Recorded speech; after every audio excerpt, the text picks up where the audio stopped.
À tous ses amis, on continue avec les histoires sur l'aide des doutes. Cette fois-ci, c'est une histoire de Rabbi Nathan lui-même. Il faut savoir que Rabbi Nathan, il a écouté les paroles de son maître Rabbi Nachman avec une dévotion pas possible, avec une annulation pas possible.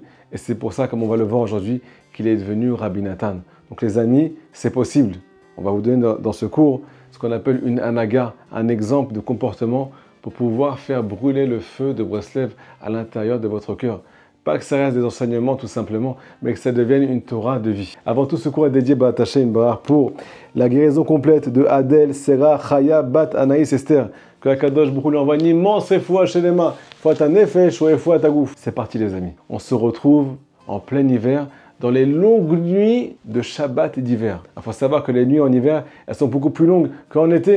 Et ils avaient beaucoup plus de temps, les élèves de Rabbi Nachman, à passer avec leur maître. Et là, ils se retrouvent à la table de Shabbat. Rabbi Nachman, quand il faisait Kiddush, il y avait une crainte sur son visage, une crainte pas possible d'Akadosh Baruch Hu, pas une crainte de rasra, d'angoisse, une crainte de proximité, une crainte révérentielle. Il percevait tout ce qui se passait dans les mondes supérieurs au moment du Kiddush, pendant le Shabbat Kodesh. Et tous les élèves qui étaient autour de cette table, ils ont eu le mérite de voir le visage de leur maître Rabbi Nachman de Breslev en train de se connecter à Hachem pendant la mitzvah du Kiddush. Il faut savoir qu'il y a eu beaucoup de réveils. Parce que quand on voit un exemple vivant d'un juif, d'un tzaddik qui est connecté à 1000% à Kadosh Baruch Hu, qui perçoit tout ce qui se passe dans les mondes supérieurs, qui connaît tous les secrets de la Torah, et pas seulement qui les connaît, qui les applique et qui les vit, et qui les transmet à tout le peuple d'Israël.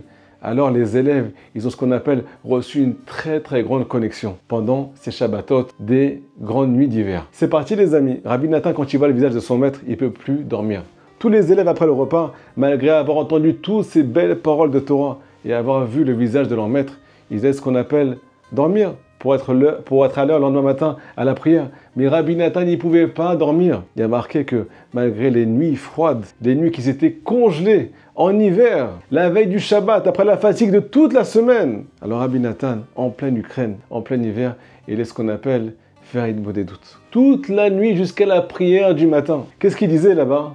Il disait à Kadosh Baruch Hu quelque chose qui est très connu. Mais Breslev boer esh, il y a le feu à Breslev. J'ai vu le visage de mon Rebbe, j'ai entendu ses enseignements. J'ai compris que c'est ma réparation. Il y a tous les trésors du monde dans l'Ikouté Moran, dans les paroles de Rabbeinu Akadosh. Akadosh Baruch Hu, il y a du feu à Breslev. Mais je t'en supplie, ce feu, il n'est pas dans moi. Il n'est pas encore rentré dans mon cœur. S'il te plaît, Hachem, fais brûler ce feu dans mon cœur. Que mon cœur, lui aussi, il capte, il vive ces enseignements. Que mon cœur aussi, il vive ce feu. Et que tout ce feu-là, il me donne de la vie avec toi. Alors les amis, qu'est-ce qui a marqué ici?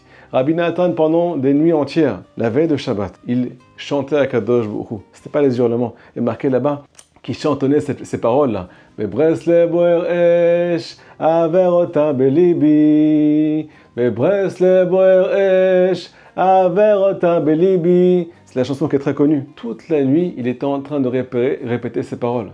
À force de parler, à force de répéter, les amis, il faut savoir que le cœur, c'est une pierre.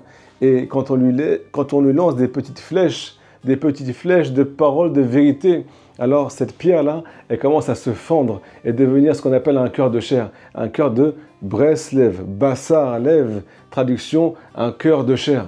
Il suffit de parler à notre cœur, et aussi de parler au Maître du monde qui réveille notre cœur avec les paroles qu'on désire. Vous avez tellement de rêves dans votre vie, tellement de rêves que vous n'osez même plus mettre sur le bout de vos lèvres, tellement il vous semble impossible. Passez du temps avec le Maître du monde, même en pleine nuit, même quand il fait froid. Et alors s'il fait froid, et alors si on est fatigué, on est tellement fatigué de la vie. Alors autant se réveiller grâce à notre fatigue, prendre toutes nos difficultés, tous nos désirs, les mettre sur le bout de nos lèvres. Et je vous dis la vérité les amis, ce que je souhaite à tout le peuple d'Israël, c'est de devenir des vrais élèves. Faites-vous un rave qui vous réveille et annulez-vous à ces paroles. Comme Rabbi Nathan a fait avec Rabbi Nachman. Il a passé des nuits entières, contrairement à tous les autres élèves qui ont été dormir. Lui, il n'a pas été dormir. Le lendemain, à la prière, il était plus en forme que tout le monde. Il a marqué qu'il arrivait le Shabbat, le lendemain, à la prière de Nishmat Kol Chai, qu'on fait pendant Shabbat Kodesh. Et là, il était avec une connexion que personne ne pouvait comprendre. Pourquoi? Parce qu'il s'est investi, parce qu'il a désiré, parce qu'il s'est exprimé. Donc il a tout mérité de devenir le plus grand élève de Rabbeinu Akadosh. Faites passer ce cours les amis s'il vous plaît. N'oubliez pas de liker et de vous abonner pour faire encore plus mériter des âmes dans le peuple d'Israël. Chazak Obaou.